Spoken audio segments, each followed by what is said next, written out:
NEET का paper leak हुआ, तुम नीट का एग्जाम नहीं दोगे, ना मुझे देना, ना मेरे किसी रिलेटिव को देना, हो सकता है तुम में से भी किसी के भाई बहन ने ना दिया हो, पर एक कुछ नहीं दिया भी होगा। एक इंपॉर्टेंट पॉइंट बस ये है, क्योंकि इस देश की सबसे बड़ी दिक्कत क्या है, जो इतिहास पढ़ रहे हैं पढ़ के समझ में आएगा। जब सिराजुद्दौला लड़ रहा था ना, अकेला था, किसी ने साथ नहीं दिया, सबको लगता था हमारा क्या बिगड़ रहा है। वही कंडीशन आज है। नीट का पेपर लीक हुआ, हम नीट से जुड़े नहीं हैं, लेकिन मुझे ऐसा लगता है कि जब भी कहीं कुछ भी गलत हो, तो चाहे वो आपका टॉपिक है नहीं है, लेकिन अगर आपको लगता है कि भारत के बच्चों के साथ गलत हुआ, तो हम सबकी राय एक होनी चाहिए कि पेपर लीक होना बंद हो। ये कितने शर्म की बात है कि इस देश में डॉक्टर्स का पेपर, ये बच्चे जो तैयारी कर रहे थे, इमेजिन करो, ये बच्चे 1-2 महीने की तैयारी वाले नहीं होते। मैक्सिमम बच्चा है ना 8वीं क्लास के बाद अपना एक मेंटल मेकअप करता है कि मैं क्या पढ़ूंगा। 9वीं 10वीं जी जान लगा के पढ़ते हैं, अच्छे मार्क्स आए साइंस पढ़ ले। 11वीं 12वीं तो पूरी ही अपने आप को झोंक देते हैं कि डॉक्टरी की तरफ जाना है, पीसीबी को इतना ध्यान से पढ़ो। 4 साल उन बच्चों ने 9वीं 10वीं 11वीं 12वीं, बहुत सारे बच्चे ड्रॉप ईयर करते हैं, 1 साल ड्रॉप करते हैं कि नहीं नीट निकालना ही है। 5 से 6 साल ये वो बच्चे हैं जो 13 15 17 घंटे पढ़े दिन के, जिन्होंने सब रिलेटिव्स को छोड़ दिया, किसी शादी ब्याह फंक्शन में नहीं गए, अपने रूम में ताला लगा के कुंडी लगा के अंदर बैठ के पढ़ते रहेंगे। माँ बाप से भी सिर्फ इतना कांटेक्ट कि हाँ हम हैं भाई, बस इतना, इससे ज्यादा नहीं। इतनी मेहनत के बाद 3 मई को पेपर हुआ था, आप सबको पता है, और कितनी स्ट्रिक्टनेस थी कि जो है बता रहे थे कि किसी बच्चे को प्लास्टर लगा हुआ था, तो प्लास्टर पे भी ऑब्जेक्शन था कि कहीं इनके अंदर चीटिंग का कोई सामान हो।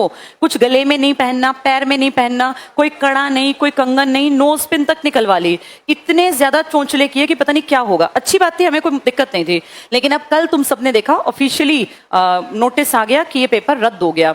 जैसे बहुतों को लगेगा हमें क्या फर्क पड़ता है, बेटा गलत जिसके भी साथ हो ना, उन सबके जिसके भी साथ हुआ, बाकी सब लोगों को लगना चाहिए कि गलत हमारे साथ हुआ।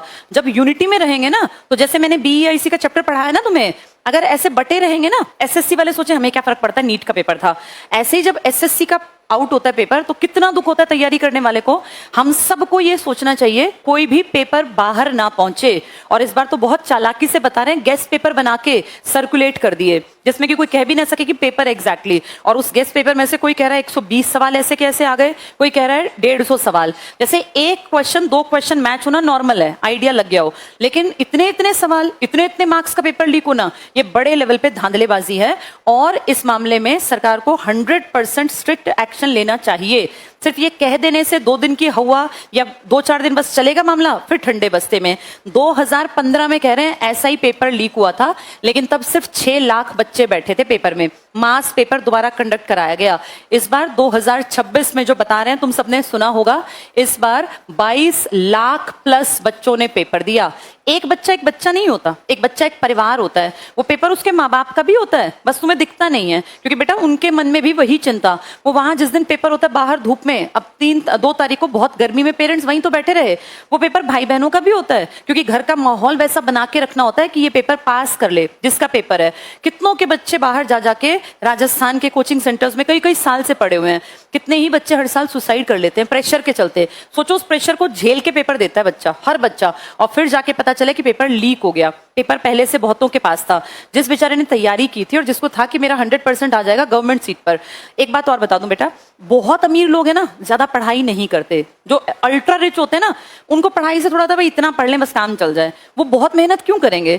ये जो 16-18 घंटे पढ़ने वाला बच्चा होता है ना, ये ज्यादातर वो होता है जिनके माँ बाप के पास बहुत साधन नहीं है, लेकिन सपने बड़े हैं कि कुछ करना है। माँ बाप तो रह गए थोड़ा लोअर मिडिल क्लास, लेकिन अपने बेटे को बेटी को अपर मिडिल क्लास या अमीर की श्रेणी तक पहुंचा दें पढ़ के। उनके बच्चों में जज्बा भी होता है, ये बहुत मेहनत करने वाले बच्चे होते हैं। इनके साथ गलत हुआ तो इस मामले में सबकी आवाज एक ही होनी चाहिए कि इस पर रोक लगनी चाहिए। और सिर्फ कहने से रोक नहीं लगेगी। इंडिया में प्रॉब्लम है, 2 दिन हवा बनता है, उसके बाद सब ठंडे बस्ते में। अब 10 दिन बाद देखना याद भी नहीं होगा। अच्छा, जो पकड़े जाएंगे ना, वो नीचे के लेवल के लोग होंगे 2-4। तुम्हें लगता है कि नीचे के लेवल के लोग पेपर लीक करा सकते हैं? नहीं। एक सोचने का पॉइंट है, जिन बच्चों तक ये पेपर पहुंचा, जिन बच्चों तक वो क्वेश्चन गए, फ्री में तो गए नहीं होंगे। पेपर लीक मतलब पैसा बनाने के लिए किया ना। क्या 12वीं क्लास के बच्चे के पास इतना रुपया होता है कि वो पेपर खरीद ले? वो पेपर बच्चों ने नहीं खरीदा, वो पेपर माँ बाप ने खरीदा है, वो उन पेरेंट्स ने खरीदा है जो जानते हैं कि उनके बच्चे महामूर्ख हैं, फिसड्डी हैं, बेवकूफ हैं, जिन्होंने बस एक वो टैग लेने के लिए कि इनका बेटा या इनकी बेटी डॉक्टर है, एमबीबीएस में एडमिशन हो गया, एमबीबीएस कर गए, उसके लिए उन्होंने अपने बच्चों पे कितना गलत असर। क्या उनके बच्चे आज ये वीडियोस नहीं देख रहे जो पेपर लीक में शामिल हैं? और उनके माँ बाप तक भी ये बात जानी चाहिए कि ये जो गलत काम कर रहे हैं ना, एक्चुअल में इसके कल्प्रिट बच्चे बिल्कुल नहीं है। बच्चे तो वो करेंगे जो माँ बाप कहेंगे। माँ बाप ने उन सरगनाओं के साथ, उन लोगों के साथ कांटेक्ट किया जो लोग पेपर बेच रहे थे, और माँ बाप ने 100% पैसे दिए, तभी बच्चों के पास इतने पैसे पहुंचे। कोई बच्चा 10 लाख, 20 लाख, 50 लाख कह रहे हैं, 60-60 लाख, इतने रुपए बच्चा थोड़ी ना अफोर्ड कर सकता है। यानी इस देश का कितना ज्यादा दुर्गत हो गई है कि माँ बाप अपने बच्चे को ऐसी गंदगी की राह पर ले जाना चाह रहे हैं कि बस नाम के आगे एमबीबीएस लिखा जाए या डॉक्टर लिखा जाए। इमेजिन करो जब ये पीढ़ी जो बिना पढ़े अब पेपर पास कर रही है, पकड़े गए, ना पकड़े जाते पास, क्या पता पिछले साल भी हुआ हो बड़े लेवल पे, थोड़ी सी अफवाह थी, कुछ किया ही नहीं, इस बार पकड़े गए ज्यादा बड़े लेवल पे। अब इमेजिन करो जो पिछले कितने 15 में भी तो लीक हुआ था, तब से तुम्हें लगा रुक गया होगा ये? नहीं, ये हर साल लीक हुआ होगा, बस सामने आ गया 11 साल बाद। अब जो बीच के डॉक्टर बन गए उनमें से कुछ तो होंगे लायक, लेकिन जो नालायक डॉक्टर बन गए किसी ना किसी का तो इलाज करेंगे। जो ये पढ़ते हो ना कि राइट के बदले लेफ्ट साइड की किडनी निकाल दी, या ऑपरेशन उल्टे, कैंची छूट गई, तुम्हें क्या लगता है वैसे ऐसी पागल? ये सच में ऐसे ही लोग मिलेंगे 100% जो 10, 20, 30 सालों से जैसे तैसे चुपचाप गबन करके, पैसों में गड़बड़ करके अंदर के तरफ से रास्ता बना के घुस जाते थे। इतनी जो वाहियात डॉक्टर्स की आती है ना ये खबरें कि भाई अभी पीछे हम पढ़ रहे थे सोनीपत में ही एक डॉक्टर ने लापरवाही की, अभी शायद 2 हफ्ते हुए होंगे, इस अस्पताल में, एक फेमस अस्पताल है मुरथल रोड पर, यहाँ की डॉक्टर, बाद में वो माफी भी मांग रही थी, उनकी वीडियो थी, और क्या उन्होंने कहा, उनको दूरबीन से ऑपरेशन करना नहीं आता था, और ऑपरेशन उन्होंने जो प्रॉपर ऑपरेशन होता है वो कर दिया, उसमें कोई आंत वांत में गड़बड़ हो गई, कोई कट गई आंत वगैरह, कुछ दिन उस लेडी के पेट में दर्द रहा, जवान बच्चे हैं उसके, उसने शिकायत की दोबारा से वो करा के, और कहा एक और ऑपरेशन होगा, उसके भी पैसे जमा करा लिए, जबकि गलती खुद की थी। दूसरे ऑपरेशन के बाद भी वो औरत ठीक नहीं हुई, कोई इतनी बड़ी गड़बड़ हो गई कि वो औरत मर गई, किसी का परिवार बर्बाद हो गया। उसके बच्चों को पता है क्या कहा डॉक्टर ने कि बेटा तुम्हें माँ की कमी महसूस नहीं होगी, मैं तो रोज तुम्हारा खाना बनवा के भेज दूंगी। आप इमेजिन करो किसी की माँ चली गई और उस बच्चे को सांत्वना दी जा रही है कि तुम्हें माँ की कमी नहीं महसूस होगी, मैं खाना बना के भिजवा दूंगी। कितना ज्यादा बेवकूफी भरा बयान था। और क्या हुआ उस खबर का 2 दिन बाद, आज पता भी नहीं क्या हुआ। वो एज इट इज चल रहा होगा, वो डॉक्टर भी एज इट इज काम कर रही होंगी। मैं आपको ये बताना चाहती हूँ कि जब ये मामले होते हैं ना चीटिंग के और इनका अंतिम भुक्तभोगी हम जनता ही बनती है। घटिया डॉक्टर्स होंगे, घटिया टीचर्स होंगे, तो फाइनली नुकसान किसका है? इस समाज का, तुम्हारा, हमारा, हम सबका। क्योंकि क्या पता बेटा किसके पिताजी को ऐसे डॉक्टर से इलाज कराना पड़ेगा, किसके बच्चे का इलाज ऐसे डॉक्टर्स के हाथों होगा। तो इसीलिए चाहे हम वो पेपर देते हो ना देते हो, लेकिन जहां जब भी कभी इस देश में गलत हो तो सबको इसका विरोध करना चाहिए। और आज नहीं तो कल इन सबका असर हमारी ही पीढ़ियों पर या हमारे ही ऊपर आएगा। 2 प्रोफेशन तो खासकर गलत नहीं होने चाहिए, एक डॉक्टर का और एक टीचर का।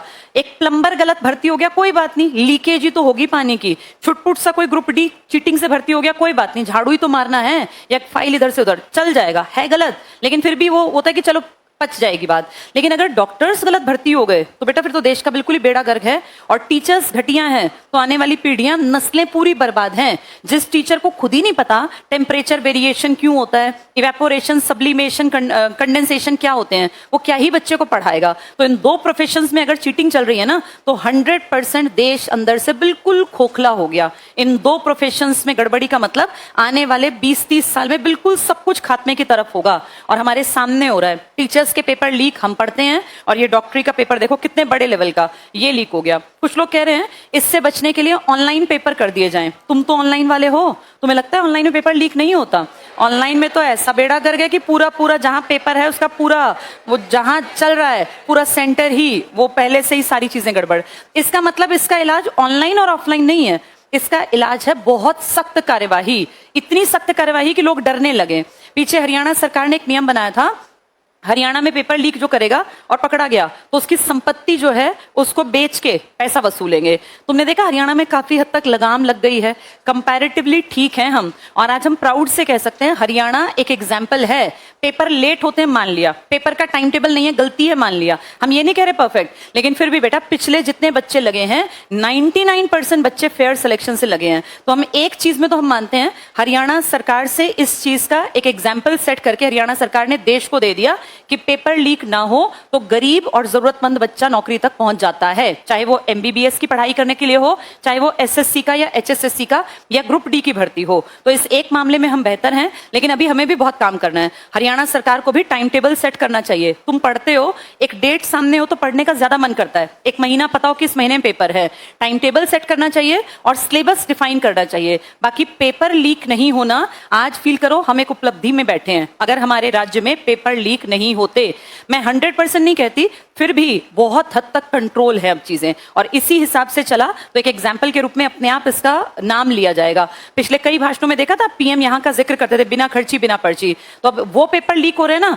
तो भी हमारी आवाज बुलंद रहे कि गलत है, जहां भी हो, किसी स्टेट में हो, नेशनल लेवल पे हो, पेपर लीक नहीं होने चाहिए। जो बच्चे रोज पढ़ते हैं, मेहनत करते हैं, सिर्फ उनके हक की नौकरी उन तक पहुंचनी चाहिए। जो लोग गड़बड़ करते हैं और जहां माँ बाप बेशर्म इसमें शामिल हैं, उनका तो सोशली भी बाइकआउट होना चाहिए। मुझे तो ये समझ नहीं आता, जब कल्प्रिट पकड़े जाते हैं तो उनका मुंह ब्लर क्यों करते हैं? उनका मुंह बिल्कुल दिखाया जाना चाहिए कि ये वो नीच लोग हैं जो किसी मेहनती बच्चे का हक खा गए। ये वो नीच लोग हैं जो अपने बच्चों की लाइफ सेट करने के लिए बेचारे गरीब, मेहनती और बहुत ईमानदार बच्चों की जो जगह थी, सीट थी, वो छीनना चाहते थे। तो हम सब इसके विरोध में हैं, और जहां तक कोशिश हो इन चीजों के खिलाफ अपनी आवाज जहां पहुंच सके वहां जरूर पहुंचानी चाहिए। बेटा, विचारों से ही पॉलिसीज बनती हैं, विचार ही आगे जाके शब्दों में निकलते हैं, फिर इनके ऊपर पॉलिसी बनती है विधानसभाओं में, देश की लोकसभा में। तो इन सबका जहां हो सके वहां विरोध करना।